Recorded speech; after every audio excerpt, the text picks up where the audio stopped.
ඔයා ඔයාගේ නමේ තේරුම දැනගන්න කැමතිද? එන්නකෝ මං ඔයාගේ නමේ තේරුම කියන්නම්. මේ නම් අතරේ ඔයාගේ නම තියෙන්න පුළුවන්. ඉතින් මේ වීඩියෝ එක බලලා අවසානයේදී මට කමෙන්ට් එකක් දෙන්න. මං හරි සතුටුයි ඔයාගේ කමෙන්ට් එක බලන්න. ඉතින් ඉස්සෙල්ලාම නම තුෂාර. ඔයා තුෂාර නම් ඔයා හරිම පිරිසිදු, ඒ වගේම සෞම්‍ය, ඒ වගේම ශාන්තදාන්ත කෙනෙක්. එතකොට කවිෂ්කා හෝ කවිෂ්ක. කවිෂ්ක හෝ කවිෂ්කා කියන්නේ ඊටම බුද්ධිමත් නිර්මාණශීලී තැනැත්තට. නැත්තම් තැනැත්තියට. ඊළඟ නම තමයි මම තෝරගත්තේ සමිත්.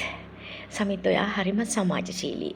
ඒ වගේම ප්‍රියමනාපයි. බොහොම සිනාවෙන් ඉන්න කැමති කෙනෙක්. ඒ වගේම බොහොම සංවිධාන ශක්තියකින් ඉහළ කෙනෙක්. ඒත් එක්කම ඊළඟ නම තමයි ඒ කවිෂා.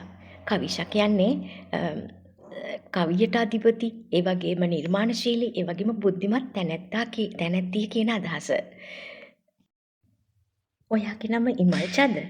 ඉමල්ෂා ඔයා නම් මලක් වගේම පියකරු කෙනෙක්. ඔයා මලක් වගේම බොහොම ලස්සන සුවඳවත් අදහස් තියෙන කෙනෙක්. ඒ වගේම ඔයාගේ නම අචිනි හරි අචින්තා හරි අචින්ත හරි නම් ඔබ හිතා ගන්නවත් බැරි තරම් දක්ෂ බුද්ධිමත් කෙනෙක්. ඒ වගේම මංජුල වගේ නමක්ද ඔයාට තියෙන්නේ. ඔයා හරිම මිහිරි. ඒ වගේම ප්‍රියමනාප කෙනෙක්. ඒ වගේම ඔයාගේ නම වගීෂාද? වගීෂා ඔයා හරි ලස්සනට කතා කරන්න පුළුවන් කෙනෙක්. කතාවෙහි ඉතා දක්ෂයි. බොහොම ඒ කතාව අනුන්ගේ සිත් ගන්නා සුළුයි. ඒ වගේම හසිත. ඔයාගේ නම හසිතද? හස්ස කියන්නේ හිනාවටනේ. හිනාවනේ. ඒ නිසා ඔයා හරිම ප්‍රීතිමත්ව ඉන්නේ. ඔයා සමාජයට හරිම ප්‍රියමනාප කෙනෙක්. එතකොට රොෂාන් ඔයා හරි ආලෝකමත් කෙනෙක්. ඒ වගේම ඔබ හරිම නිවුණු තැනැත්තෙක්. ඒ වගේම දේශානි ඔයා නම් දේශයට ආදරය කරන කෙනෙක්. එතකොට දිනුෂා කියන්නේ ජයග්‍රාහී තැනැත්තිය. එහෙම නැත්තම් සූර්යා වගේ දිනයට අධිපති සූර්යා වගේ බලවත් කෙනෙක්. ඒ වගේම තව නමක් තමයි ආදිත්‍ය නැත්නම් ආදිත්‍යා. එහෙම නමක් ඔයාට තියෙන්නේ. ඔයා මේ සූර්යා වගේ බලවත් ඒ වගේම තේජවන්තයි. ඔයා හරිම ශක්තිමත් කෙනෙක්. ඉතින් මේ වගේම තව නම් ටිකක් අරගෙන ඊළඟ දවසේ මං එන්නම්. ඔයාලා මට දක්වන ප්‍රතිචාරය අනුව මම ඔයාලගේ ඊළඟ වීඩියෝ එකත් අරන් එන්නම් ඔයාගේ නමත් එක්ක.